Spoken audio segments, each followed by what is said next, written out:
Bueno, hola, ¿cómo estamos?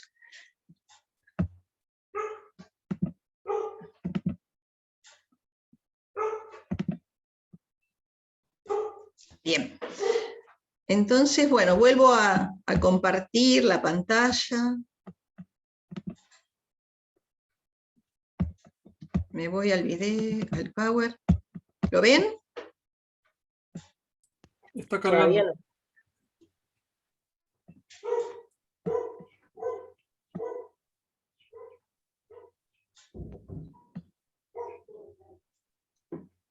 Ahí está. Ahí está, bueno. Entonces, esto de verlo como proceso, ¿por qué un proceso? Porque lleva un tiempo armar un currículum. Pensémoslo en los niveles, como lo decíamos antes, de diseño de currículum, ¿no? Podemos verlo en el nivel de diseño, lo podemos ver en el tema áulico, pero como decíamos antes, a nivel de ejecución de los equipos técnicos que han armado los diseños curriculares, ¿qué tuvieron que hacer? Seleccionar qué contenidos son los que la sociedad argentina considera válidos de enseñar, que son necesarios. La sociedad argentina, y hay un consenso también mundial, es decir, si nosotros vemos los diseños curriculares para la primaria de Estados Unidos, de China, o de, no sé, Alemania, obviamente que enseñar a leer y escribir, y sumar, restar, multiplicar, dividir, de ecuaciones y demás, son contenidos que el mundo ha consensuado que son necesarios. Pero en cada país va a tener su particularidad, y eso se va a reflejar con más nitidez en los contenidos que tienen que ver con sobre todo con las ciencias humanísticas, ¿no? Con la historia, con la construcción de ciudadanía, aunque no vamos a decir que las ciencias duras no tienen ideología también, pues eso sería todo un tema para hablar, que también la tiene. Pero hay consensos que sí o sí, hay contenidos que sí se van a dar, ¿no es cierto? Si vamos a estudiar historia en secundaria, la Primera, la Segunda Guerra Mundial, la va a estudiar cualquier chico del mundo, digamos. Todos van a estudiar las guerras mundiales. Entonces, en este proceso donde se seleccionan contenidos, se organizan, se van a organizar qué contenidos van a ir para primer grado y para la primaria, qué contenidos van a ir para la secundaria, qué contenidos irán para la terciaria según las carreras, a quién van a estar distribuidos por niveles. Hay un proceso de transmisión, digamos, esa transmisión la va a ejecutar los docentes. Los docentes van a llevar adelante la transmisión de esos conocimientos. Y van a evaluar, ¿no? También podríamos decir que la evaluación también se da a otros niveles, ¿no? Porque también en los niveles de diseño curricular macro se evalúa cómo van adelante estos diseños, si fueron, se están provocando aprendizajes. ¿Vieron que hablamos a veces de las pruebas PISA, de las pruebas internacionales de evaluación? Ahí es un nivel, ahí, por ejemplo, tiene que ver con el currículum, ¿no? Con la evaluación macro. ¿Cómo está yendo, digamos, el despliegue de los diseños curriculares en nuestro país? ¿Están aprendiendo bien los chicos? ¿No están aprendiendo? ¿Están flojos? Bueno, pero esto mismo que estábamos hablando de selección, distribución, transmisión y evaluación de los contenidos, nosotros lo vamos a hacer en el aula también. Un docente lo va a hacer en el aula. Del diseño curricular con el que se va a manejar, van a ser una selección de esos contenidos, no van a poder dar todos, ni se espera tampoco que den todos, porque ustedes van a tener que ver este grupo, que lo van a tener que ir conociendo, que se tomarán su tiempo de, que muchos en el campo educativo decimos evaluación diagnóstica, con qué grupo estoy trabajando, con qué saberes previos tiene este grupo. Bueno, a partir de eso yo voy a hacer un recorte de los contenidos. Bueno, yo me propongo que para historia, para primer año, yo voy a dar determinados contenidos. Más no voy a poder porque en realidad voy viendo que el grupo no tiene otros saberes previos que necesitaría para abordar de estos temas. Entonces hago un recorte. Voy a hacer un camino, es un camino donde voy a ir acompañando esa trayectoria con mis estudiantes. A partir, bueno, de ese documento macro, del que voy a hacer una interpretación, como le dije antes, siempre es una interpretación. A veces, y los que han tenido experiencia docente, hay como un prejuicio, ¿no? Uy, no, por lo que pasa es que yo no llego con el currículum, o no llego con los contenidos. En realidad, se llega hasta donde se puede. Y la habilidad, la inteligencia, la sensibilidad, el compromiso docente justamente está en eso, en poder conocer el grupo y poder decir, bueno, yo con ellos, con este grupo, voy a trabajar fuerte estos contenidos. Y los voy a trabajar de determinada manera. Ahí es donde vemos que no es un documento que se baja en forma uniforme, sino que va a ser interpretado. Entonces decíamos antes que el currículum puede ser interpretado desde una perspectiva pedagógica, donde los docentes estamos muy familiarizados con el modelo curricular, con las estrategias de cómo voy a presentar los contenidos, con la evaluación, y desde una perspectiva sociológica, que es justamente la que vamos a ver, que es la que nos aportan estos sociólogos que se han metido de alguna manera en el campo educativo. Bueno, acá hay una fotito del diseño curricular de educación secundaria. Si miramos, dice diseño curricular para educación secundaria del segundo año. Este es es el documento escrito. Obviamente está digitalizado, cuando vayan al link los va a llevar al diseño curricular. Y acá tenemos, bueno, un diseño curricular que es para primaria. Y por supuesto las maestras de primaria se trabajarán con él. No sé si quieren hacer algún comentario hasta ahora, si se va entendiendo esto. Yo por ahora voy bien, perfecto. Bueno, ¿cómo va evolucionando ese concepto de currículum, de ser un compilado de contenidos a ser algo más? Bueno, como currículum, como idea, el otro día lo dijo Irene, digamos, si nos remontamos al 1600, a Escocia, vamos a ver que en las universidades de Escocia, que fue una de las primeras universidades, ya se hablaba de planes de estudio. Es como, pero pensemos que estamos hablando 1600, cuando recién se estaba organizando cómo se iban a transmitir los saberes. Ustedes saben que las universidades europeas tienen una data ya de la edad, digamos, media. Así que bueno, ya se empezó a hablar de planes de estudio. Si vamos a verlo desde lo pedagógico, hay una primera concepción que entendía el currículum como esto que estamos hablando, un cuerpo de conocimientos, hablaba de plan de estudio. También hubo una corriente que en Estados Unidos empezaba a hablar del currículum como algo que se podía aplicar que debía ser diseñado por expertos y que luego se podía aplicar de la manera en la que estaba escrita, pero absolutamente sin correrse de eso, como una especie de receta, como si yo tuviera una receta de cocina. Entonces yo soy profesor de primer año de secundaria, entonces yo voy a el currículum y me dice que yo tengo que hacer esto, esto, esto y esto para lograr ciertos objetivos. Y si yo lo hago ajustado a lo que me dice ese documento escrito, voy a lograr buenos resultados. Esta es una corriente que la llamamos tecnicista, eficientista, es muy, muy yanqui, muy de cómo mira o cómo trabajan las cuestiones en Estados Unidos, ¿no? Ellos tienen un sesgo muy tecnicista de todo. Ahora, les tiro como para pensarlo. ¿Esto se dará en la práctica así? Yo tengo un documento y leo, bueno, tengo que hacer determinadas actividades para lograr tantos objetivos, los voy a llevar a cabo en el aula y seguramente voy a tener buenos resultados de aprendizaje. ¿Qué les parece? Esta mirada técnica No. es bastante ingenua.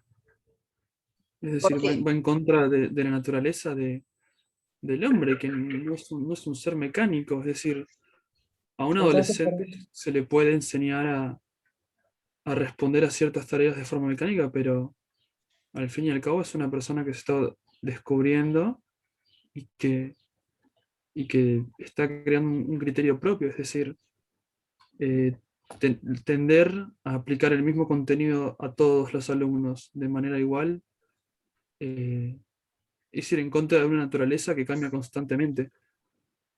Más que ingenua, pienso yo, como decíamos, o como estamos viendo, ¿no? Que todo está atravesado por lo político, responde a eso, no es ingenua no teniendo en cuenta eso, sino que es como con una para adoctrinamiento o Sí, obvio. algo así. Tiene que ver con Con lo el modelo social. económico de Estados Unidos, supongo. Va por ese lado también. Con el conductismo de los Estados Unidos.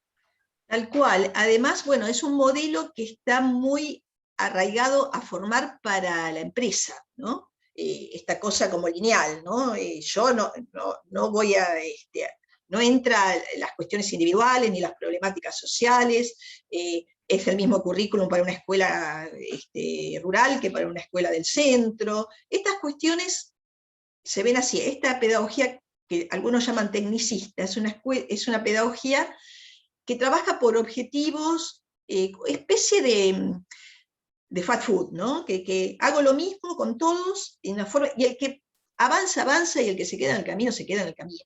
Es así, es un poco, este es el modelo que también de alguna manera se replica en el modelo neoliberal, que después lo vamos a ver con el próximo tema que veamos, ¿no? Pero de alguna manera es esto, ¿no? Bueno, hecho por técnicos, el docente no tiene mucha participación, en realidad tiene que ser un operador de lo que dice el currículum, y voy a tener buenos resultados.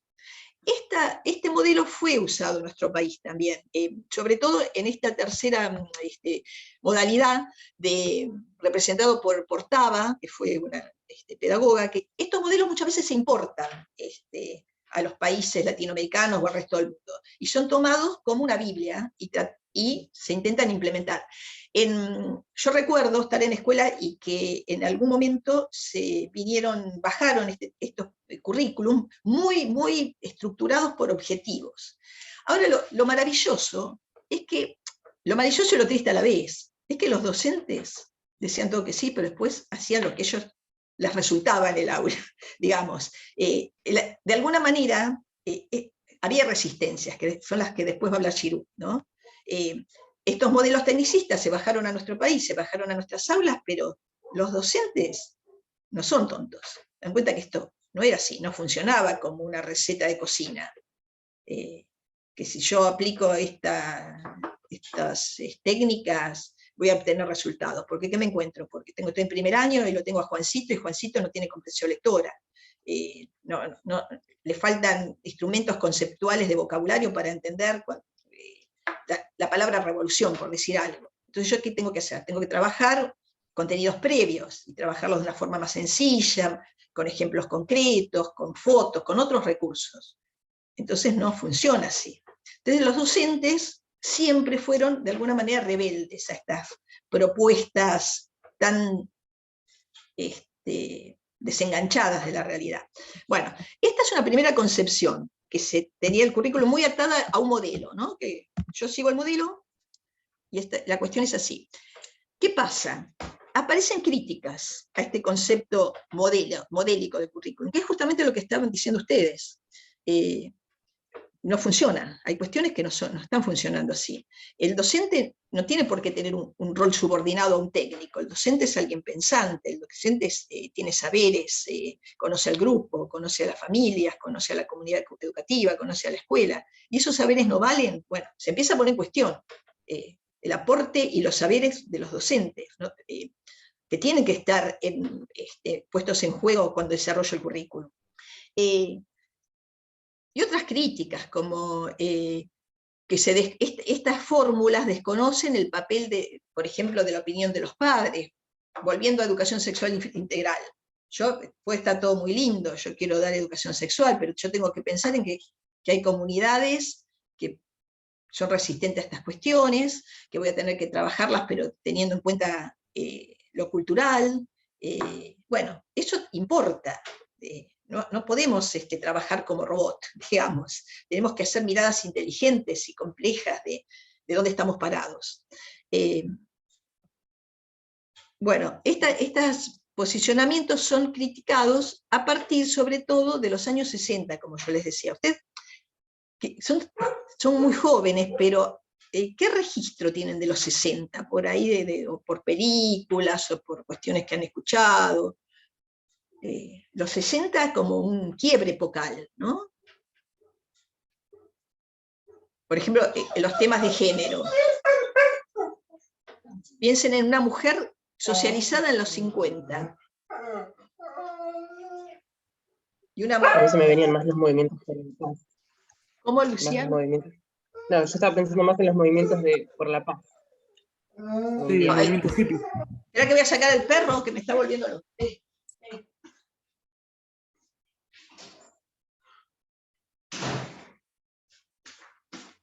Perdón, ¿decías, Lucía? Lo que yo estaba pensando, dijiste lo de las mujeres, pero estaba pensando más en los movimientos por la paz mundial, ¿no? Como Bien, los hippies, John los Lennon, hippies, el rock. Bien, pensemos algo más en disidente. la música. Antes de los 60, lo que era la música y lo que fue después de los 60, ¿no? Fueron rupturas culturales, ¿no? Con la sexualidad, como esto de llegar virgen al matrimonio, los 60 va rompiendo con esas cuestiones de la virginidad y de los tabúes sexuales. Entonces, si lo pensamos en la moda, lo pensamos en la música, pensamos los 60, la Revolución Cubana, el Che Guevara, el marxismo obviamente había tenido su protagonismo en Rusia, pero empieza a penetrar como un instrumento político en los países de Latinoamérica, Revolución Cubana, puesto en cuestión los regímenes autoritarios. Los 60 es como una explosión de ideas, ¿no? La minifalda, piensen en la moda, y si piensan como ven una mujer vestida de los 50, ni hablar de los 40, y ven una chica después de los 60, porque fue un escándalo mostrar las piernas con una minifalda. Parecen pavadas, pero son rupturas culturales. Y esas rupturas Ahí, sí. profe, Elías comenta también que A ver, sí. el rol de la mujer y las pastillas anticonceptivas, por ejemplo. Maravilloso, perfecto. Porque fíjense, si uno se pone a pensar, cómo cambia también esto que trae Elías, ¿no? La posibilidad de, con una pastilla anticonceptiva, poder evitar embarazos, ¿no? Cómo abre la libertad sexual de las mujeres también, ¿cierto? Eso también es muy importante. Los 60, entonces vamos trayendo estos ejemplos para que pensemos los 60, que no es casual que la sociología, cómo avanzó como ciencia en los 60, ¿no? Como estas ideas marxistas que ponen en cuestión el poder, empiezan a hablar de que empecemos a estudiar cómo opera el poder en la sociedad, y cómo el poder también está operando en la escuela, dicen ellos. Y la escuela es un gran aparato represor, van a decir los sociólogos de los 60. Son aparatos ideológicos que usa el Estado para controlar. Así. Describen a la escuela como grandes aparatos ideológicos que controlan. ¿Cómo controlan? Controlan con distintos dispositivos la escuela, con las sanciones disciplinarias, con las notas, con las distintas jerarquías de poder entre el docente y el alumno. Empiezan como a mirar a la escuela por dentro desde una mirada crítica y van teorizando sobre estas cuestiones. Y bueno, miran a la escuela realmente con una mirada súper crítica. Y que estas cuestiones están jugando en la vida de las aulas y en la vida de las instituciones, empiezan a decir ellos. Cuando uno lee a Bourdieu, a Foucault, la verdad que se empieza a fascinar porque le dice, qué cabeza estos tipos, ¿no? Qué interesante lo que van diciendo. Yo no lo había pensado así, pero es verdad. Fíjense en derecho, por decir un espacio educativo, la tarima docente. La tarima docente, yo no sé si ahora está, pero hasta hace poco había una tarima que ponían en un lugar como de lugar de poder simbólico y concreto al docente mucho más arriba, ¿no? Que sus estudiantes. Por decir algo, ¿no? Pero si nos ponemos a pensar en mecanismos de control de la escuela, no sé, si quieren pensemos algunos, ¿no? ¿Cómo controla desde las calificaciones la escuela? El quedarse quieto también, no poder hablar, Los cuerpos, como... los cuerpos Sí. Claro. no pueden usarse, o sea, eso también es un dispositivo de control, ¿no? A mí se me viene el ejemplo, Claro. esto en Jardín Infante, mi nene va a la salita de 2, y la maestra terminaron, y una de las cosas que recalcó es que todos se habían sentado en la mesa y terminaron de comer y recién ahí se levantaron. Como ese ordenamiento, disciplinamiento de que todos estén ahí. Sí, y eso es como para varios, digamos, porque esto también, si nos ponemos a pensar qué pasaría en una sociedad si no tuviéramos ciertos encuadres, ¿no? Seríamos toda pulsión, todo deseo propio, ¿no? Todo lo que lo que yo, digamos, de alguna manera, es que lo que pasa es que cuando nos metemos en temas educativos es como lo podemos mirar desde distintos ángulos, ¿cierto? Y podríamos decir, hay cuestiones de ordenamiento y de disciplinamiento necesarios para que yo vaya construyendo hasta mi esquema. En sociedad yo no puedo hacer lo que quiera, porque a mí se me ocurra, no sé, revoleo la tacita por el aire, entonces la maestra tiene que decir, esto no, obviamente no estamos hablando de pegar ni nada, pero ir acompañando ese proceso de socialización que es necesario, ¿no? Pero esto de disciplinamiento de los cuerpos es interesante, y Foucault también hace un análisis de esto, ¿no? De cómo la escuela va disciplinando con mecanismos hasta muy sutiles, por ejemplo, con lo que decía el otro día Irene, no era extraño hacia los años 70 el cuadro de honor, en las escuelas, ¿no? En los pasillos de las escuelas, Juancito, Pedrito en el mes, como hace McDonald's con el empleado del mes, lo llevado a la escuela, ¿no? Y por ahí había chicos que nunca van a ser los chicos de cuadro de honor, porque quizás se apuntaba a lo memorístico, y a lo mejor había un chico muy inteligente, pero no le vengas con repetir como loro, porque no le va y jamás va a estar en el cuadro de honor. Y estas cuestiones de disciplinamiento simbólico, porque nadie te va a pegar, nadie te está pegando, nadie te está poniendo en un ricor porque no fuiste al cuadro de honor, pero te está mandando un mensaje. Vos nunca vas a estar en el cuadro de honor, pero Pedrito sí va a estar en el cuadro. Bueno, son mecanismos simbólicos que ha desarrollado la escuela, y que estos sociólogos empiezan como a estudiar y a traer al campo de educación para que los miremos. Profe, es tengo muy una duda. Ay, perdón. ¿Cómo? No, era sobre esto del No se adoctrinamiento, yo me acuerdo, entrando en la escuela polimodal el primer año 2000 o 2001, una compañera nos llaman, una compañera y a mí, porque mi compañera tenía un piercing acá, creo que era, y otro, no sé, en algún lugar. Y era directamente la vicedirectora con una pinza en la mesa diciendo, bueno, ahora te vamos a sacar los aros. Y me acuerdo que nosotros dijimos, usted no se me acerca con esa pinza, ¿no es cierto? Porque era demasiado. Bueno, entonces van a tener que salir. Eso decíamos, pero tampoco, ¿qué nos van a sacar de la escuela? Como que no entendíamos, ¿no es cierto? Y eso nos había parecido en ese momento muy fuerte. Era la intervención directamente en cuerpo, porque en esa escuela, en vez de hablar con los padres, digamos, era directamente encarar a adolescentes con una pinza en la mano para revertir alguna situación, ¿no? Eso no era sutil.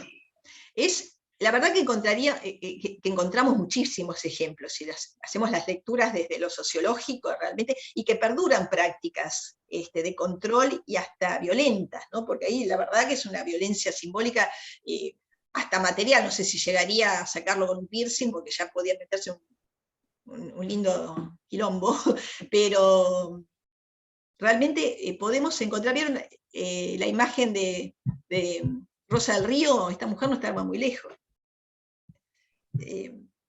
Pero salvando los siglos, ¿no? Pero es interesante verlo. Pero, a ver, la creación y de pastilla, el abanderado, dice Rocío, o escolta, el que tiene mejores notas y mejor se porta. Bueno, esto también es otro mecanismo de disciplinar o de clasificación. Por suerte, en los últimos años, y ahora vamos a ver cómo todas estas cuestiones se ponen en cuestión, y hoy el abanderado, el escolta, no solamente es elegido por sus docentes como por buenas calificaciones, puede ser escolta, puede ser abanderado, un chico muy buen compañero. Eso también va cambiando, ¿no? Estamos como en un proceso de cambio, porque además estas cuestiones ya en muchas comunidades no podían ser toleradas, ¿no? Estos mecanismos. está muy bien lo que traes, Rocío, como ejemplo, ¿no? Bueno, y siguiendo con esto de cómo, ay, no sé dónde se me fue el power. Bueno, entonces acá aparecen corrientes de pensamiento que van a poner en cuestión estas cuestiones, y algo que también tiene influencia, que ya había pasado en el 20 y en el 30 con John Dewey en Estados Unidos y el movimiento de Escuela Nueva. No sé si ustedes lo vieron en alguna asignatura. Esto como antecedentes, ¿no? De empezar a mirar distinto lo que pasa en las escuelas. Bueno, la Escuela Nueva fue un movimiento que trajo renovación a las prácticas educativas, que ya de alguna manera se habían metido en el normalismo argentino, porque a veces vemos el normalismo como Rosa de Río, pero también había docentes potentes que tomaban elementos de la Escuela Nueva y que trabajaban de otra manera, y tenían en cuenta lo social, y otras prácticas creativas, lo artístico. Bueno, la Escuela Nueva fue uno de los antecedentes también de mirar a la escuela poniendo elementos más complejos para entender lo que pasaba en las aulas. Pero bueno, ya los 70, los 60 vinieron con todo, trajeron nuevas ideas, trajeron nuevos conceptos, nos vinieron los sociólogos a criticar la escuela tradicional. Ya los 70 empieza ya a mirarse al currículum de una manera más compleja. Se lo empieza a ver la necesidad de verlo flexible, abierto, según las variables que jueguen en el aula, lo que estábamos hablando recién. Esto en los 70 arranca. Y también penetra en la educación de a poquito. Y el concepto de currículum empieza a desplazar a plan de estudios. Se empieza a hablar de currículum, ya no tanto de plan de estudio. Y volviendo un poco a lo que habíamos tocado, cómo está impregnado los modelos políticos con un currículum determinado. Piensen algo. Estamos hablando de los 70, que empieza a haber como una deconstrucción del modelo. ¿Qué estaba pasando en los 70 en nuestro país? En el 76. Golpe de Estado. Un golpe de Estado. Un golpe de Estado. Un golpe de Estado sangriento. Bueno, vamos terminando este segundo bloque. Pero bueno, para pensar el currículum y lo político. Un golpe del Estado, sangriento, todos sabemos lo que sucedió, y cómo se reflejó este modelo político en la escuela. ¿Se acuerdan que yo les hablé de la película esa, La mirada invisible? Esa la muestra bárbaro, ¿no? Porque ahí se ve bien un currículum disciplinar, levantar la mano, entra el profesor, había que pararse, amonestaciones, un sistema armado, un dispositivo de castigo con las amonestaciones, que eran tener determinada cantidad de amonestaciones. Si llegabas a tener 30 amonestaciones, directamente te echaban de la escuela.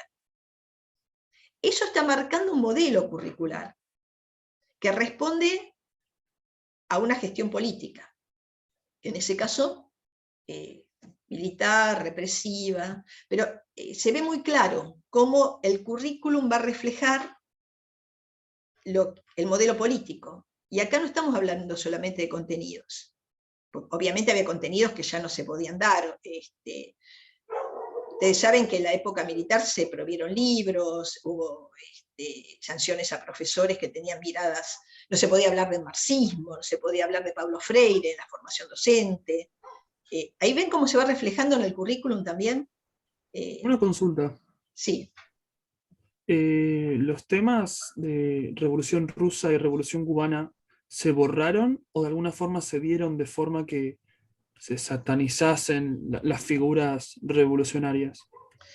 Mirá, en el golpe de Estado, yo no sé si llegaron a ver, tendría que averiguar si hicieron una reforma curricular. Lo que sí que había implícitamente eras un suicida. Si se te ocurría hablar de Marx, claro. directamente sabías que ibas a ser el próximo chupado. Por eso hubo, en la universidad se vio muy claramente, bueno, echaron de cátedras a profesores, muchos se fueron, tuvieron que, y que eran realmente, se cerraron carreras. Carreras, eso le iba a decir, que se cerraron muchas carreras. Hasta se llegó, Abrieron otras que eran funcionales acá en Mar del Plata, por ejemplo, estaba cartografía, técnico oceánico, que estaba toda manejada por gente de los gobiernos militares, y cerraron sociología, cerraron licenciatura en ciencias de la educación. yo creo que no llegaron a hacer una reforma legal, porque para eso tenía que pasar por el Congreso, las reformas tienen que pasar por el Congreso, y como no había funcionamiento democrático, lo deben haber hecho como se les cantó, digamos, de una forma autoritaria. Yo recuerdo que hasta María Elena Walsh fue prohibida como bibliografía inicial, llegó a puntos ridículos, ¿no? de autores para chicos, Bornemann, Mariela Fuga de Walsh, cerebros. Fuga de cerebros, grupos musicales que no se podían escuchar, bueno, películas censuradas, cortadas. O sea que acá se ve muy claramente cómo lo político se reflejaba en lo curricular, ¿no? Por supuesto, los centros de estudiantes se desarmaron, prohibidos directamente, no había centros de estudiantes. Después, cuando se reanuda la etapa democrática con Alfonsín, se llama un congreso pedagógico y se intenta rearmar todas estas cuestiones que se habían destruido en el gobierno militar. Y bueno, por supuesto, yo en esa época estaba estudiando ciencias de la educación, que en el 77 la cerraron. Yo entré en el 76, recién era el golpe, el 77 la cerraron, igual que psicología la cerraron. Fíjense cómo las carreras más que siempre fueron consideradas como de los que hacen quilombo, los que hacen despelote, los que, ¿viste? Los que vienen, los de humanidades que vienen a molestar. Bueno, esas carreras fueron las primeras que se cerraron, ¿no? Las carreras como sociología, antropología, psicología, siempre fueron vistas como peligrosas. ¿Por qué? Porque justamente van tomando elementos que ponen en cuestión lo instituido, ¿no? Esto es ser crítico. Sospechar de los, digamos, de qué hay a la base de lo que me están diciendo, qué se está jugando acá.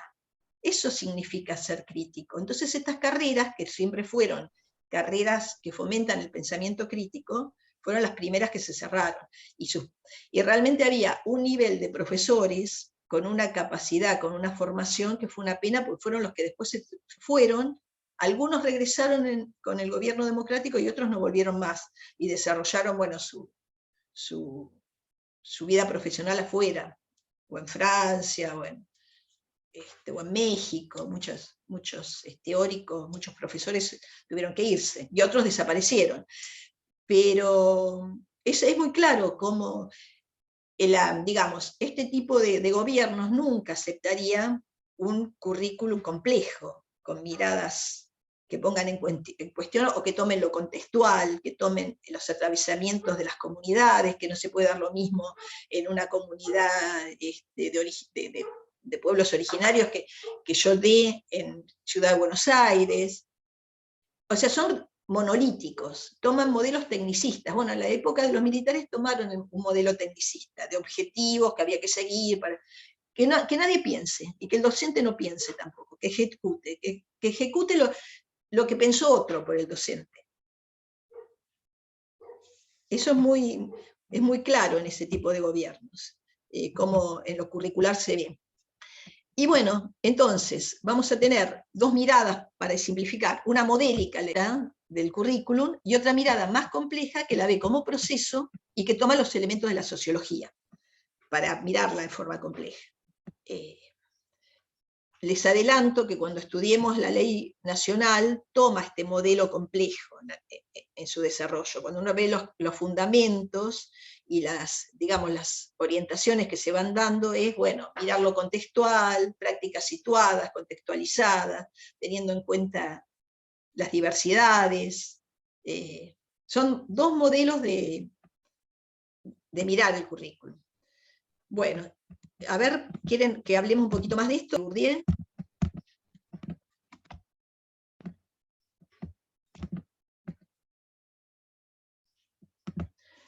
La película La historia oficial es muy interesante para pensar este tema. Sí, genial, Elías. ¿La vieron, La historia oficial? Bueno, No. Bueno, si pueden, mírenla, porque realmente nos hace entender justamente esta etapa de la que estábamos hablando del país. Elías, ¿vos querés comentarla un poquito de la película? ¿Y por qué crees que es importante verla? Y interesante, que yo coincido con vos. Principalmente me parece que es una película buena, que, o sea, es una película que se puede ver y es interesante, no es una película divertida propiamente dicha, pero es una película interesante, bien hecha y que, bueno, va dando distintas, como que aborda distintos puntos que son muy interesantes. Primero desde la educación y segundo desde los derechos humanos. Entonces me parece bueno, es un material que está bueno y se puede consultar sin demasiado esfuerzo, pero bueno, van a llegar capaz, así que... Y la protagonista es una profesora de historia. Y Claro, justamente ella, no me acuerdo mucho, pero ella enseña en un curso, creo que son todos varones, y hay uno que le critica algo, y a partir de eso, ella, junto a otra historia que le sucede en el medio, va repensando qué está enseñando y cómo eso afecta bueno, al curso y a la sociedad en general. Bien, y además, digamos, hasta el título es muy sugerente, pues dice la historia oficial, como que hay otra historia. Ella era una profesora que adhería a la historia oficial, porque además era esposa de un militar. Y además tenían una nena adoptiva, entre comillas, que el marido había apropiado. O sea que es un tema muy, muy de derechos humanos, que toca, digamos, una parte dramática de nuestra historia, y ella era una profesora tradicional, modélica, podemos decir, que cumplía muy bien, entre comillas, con su rol, muy preparada, muy responsable, pero era alguien que la verdad que no tenía una mirada crítica ni entendía dónde estaba